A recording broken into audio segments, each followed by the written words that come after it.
Are we doing a good enough job teaching our children what America is and what she represents? Those of us who are over 35 or so years of age grew up in a different America. We were taught very directly what it means to be an American. But now some things have changed. Younger parents aren't sure that an unambivalent appreciation of America is the right thing to teach modern children. And as for those who create the popular culture, well-grounded patriotism is no longer the style. We've got to do a better job of getting across that America is freedom. Freedom of speech, freedom of religion, freedom of enterprise, and freedom is special and rare. It's fragile. So we've got to teach history based not on what's in fashion, but what's important. Why the Pilgrims came here, who Jimmy Doolittle was, and what those 30 seconds over Tokyo meant.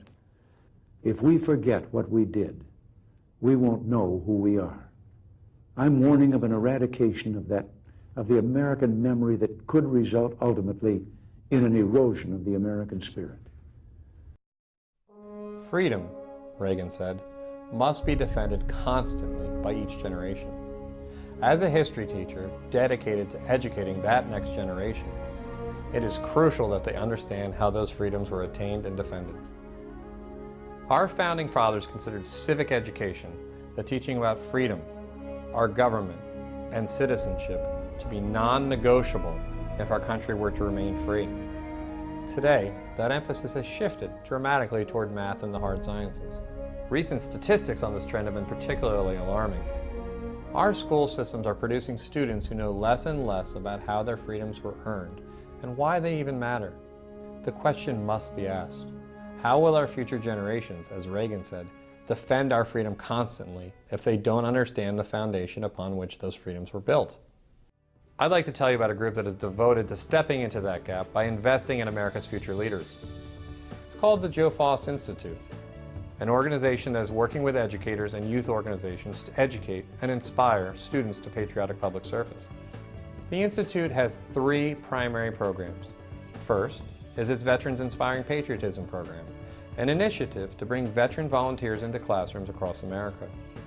This inspiring program has already reached more than 800,000 students who've learned about our Constitution, the Bill of Rights, sacrifices made to secure our freedoms, and the responsibility they have to be good citizens.